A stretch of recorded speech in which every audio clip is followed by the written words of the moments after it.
आप सभी का स्वागत है हमारे YouTube चैनल सरकारी गणित में। 2026-27 शिक्षा वर्ष के लिए आया नया गाइडलाइन। कैसे खर्च करेंगे कंपोजिट ग्रांट, कौन सी तारीख में यूसी डिपॉजिट करेंगे। तो चलिए शुरू करते हैं डिटेल्स तथ्य इस वीडियो में। वीडियो को लाइक करिए, चैनल को सब्सक्राइब करिए और शेयर करिए। तो चलिए शुरू करते हैं, देखते हैं कंपोजिट ग्रांट को आप लोग कैसे कैसे किस रूप में आप लोग खर्च कर सकते हैं और क्या क्या एक्टिविटी आप लोगों को करना है, और उसका यूसी जो यूटिलाइजेशन सर्टिफिकेट होता है उसको कैसे आप लोगों को डिपॉजिट करना है ऑफिस में। ठीक है, तो यहाँ पर देखिए जो ग्रांट आता है आपका अलग अलग स्टेट में अलग अलग उसका रूल रहता है, लेकिन एक्टिविटी जो होता है वो आप लोगों के लिए बराबर रहता है। तो एक्टिविटी कैसे आप लोगों का खर्च करना है, कैसे आप लोगों का जो अमाउंट आता है, अगर 50,000 अमाउंट आता है तो 50,000 अमाउंट को आप लोग कैसे खर्च करेंगे। तो इसको आप लोग समझिए कि 3 हिस्से में आप लोगों को खर्चा करना है।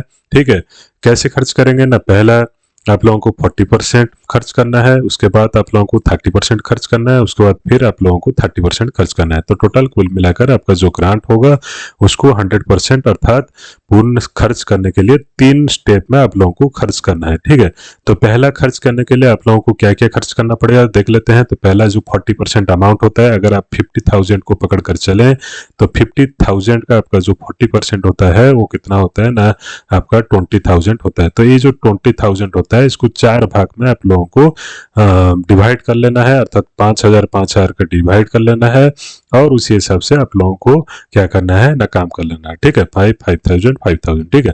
तो इसमें कैसे आप लोग खर्च करेंगे, तो 40,000 को फर्स्ट चलिए समझ लेते हैं। तो पहला होता है क्या, आप लोगों को 10% आपका जो होता है कंपोजिट ग्रांट का, उसको आप लोगों को अगर 50,000 ग्रांट आता है तब, अगर आपका ग्रांट 75,000 आता होगा तो आप लोग उसी हिसाब से आप लोग 10% आप लोग खर्च करेंगे। पहला ये जो मैं दिखा रहा हूँ आप स्वच्छता एक्शन प्लान में पहला होता है आप लोगों को 10% खर्च करना है।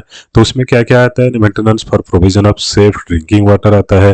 ठीक है, cleaning and maintenance of toilets including deep cleaning periodically by special drives, तो इसमें आप लोगों को खर्च करना है।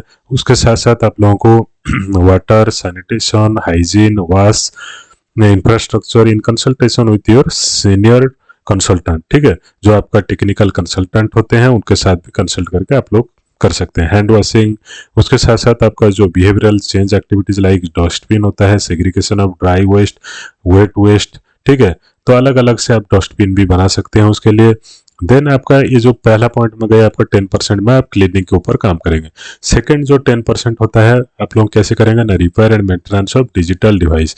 तो आपके स्कूल में अगर स्मार्ट पैनल्स हैं, कंप्यूटर्स हैं, टैबलेट्स हैं, तो उसमें आप लोगों को 10% खर्च करना है उनका रिपेयरमेंट करने में। ठीक है, नेक्स्ट होता है आपका जो 10% होता है उसको कैसे खर्च करना है ना, आपका जो होता है कंज्यूमेबल, जैसे कि आप लोगों का लेबोरेटरी का एसिड हो गया, बेस हो गया, या फिर किसी प्रकार का लेबोरेटरी इंस्ट्रूमेंट हो गया, तो इलेक्ट्रिसिटी चार्जेस हो गया, इंटरनेट फैसिलिटी हो गया, वाटर चार्जेस हो गया, तो इसको आप लोग खर्च कर सकते हैं। उसके साथ साथ आपका जो annual maintenance of repairing existing school building, toilet, rain water harvesting structure, ठीक है, और इंफ्रास्ट्रक्चर जो होता है उसको भी आप लोग खर्च कर सकते हैं अनदर 10% में।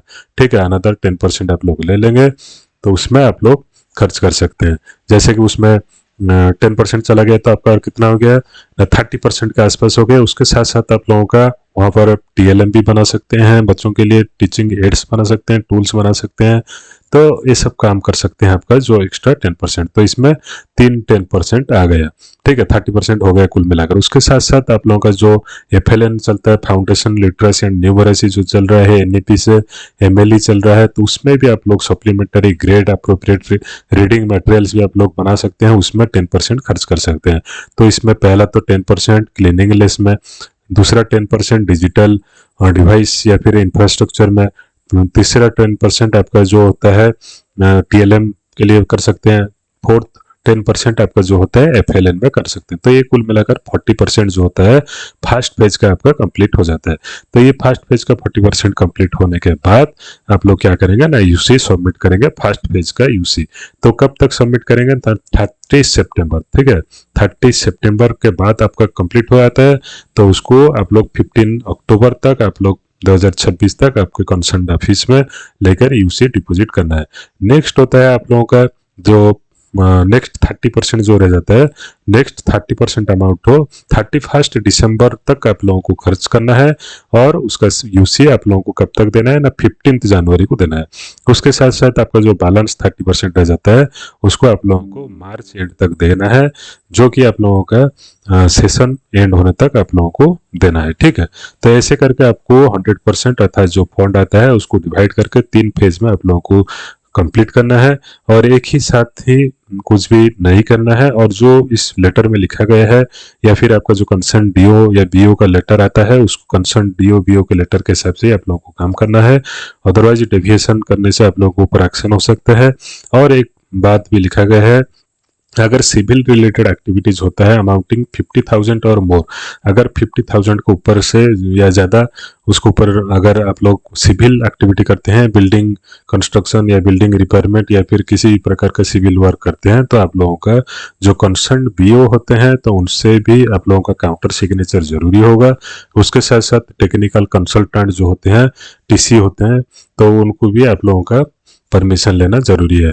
ठीक है, देन मैक्सिमम लिमिट जो भी बताया गया है वो होता है specific amount is indicative in nature. उसके साथ साथ आप लोग कुछ चेंज कर सकते हैं, लेकिन पूरा चेंज नहीं कर पाएंगे, अदरवाइज प्रॉब्लम हो सकता है। तो जितना आप लोगों को इस लेटर में दिखाया गया है या फिर आपके जो कंसर्न स्टेट का लेटर है उसमें आप लोग क्या कर सकते हैं, उसी हिसाब से आप लोग क्या कर सकते हैं, जो खर्च कर सकते हैं जो कंपोजिट ग्रांट है।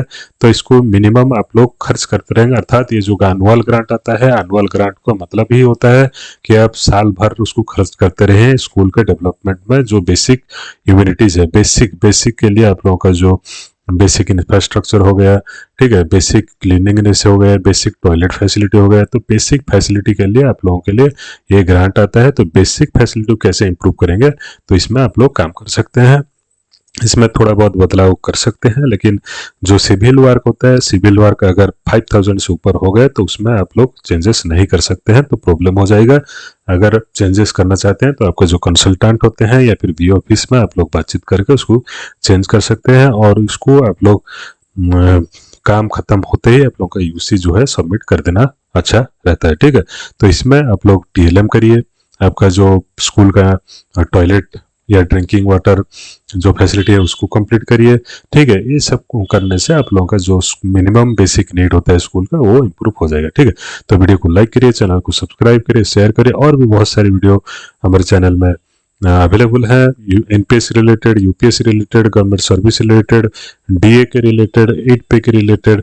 आप लोग जाकर चेकआउट कर सकते हैं, देखिए और समझिए आप लोगों के लिए एनपीएस बेहतर है या फिर यूपीएस बेहतर है, यूपीएस में रहेंगे या फिर एनपीएस में रहेंगे। तो धन्यवाद, वीडियो को लाइक करिए, चैनल को सब्सक्राइब शेयर जरूर करते रहिए।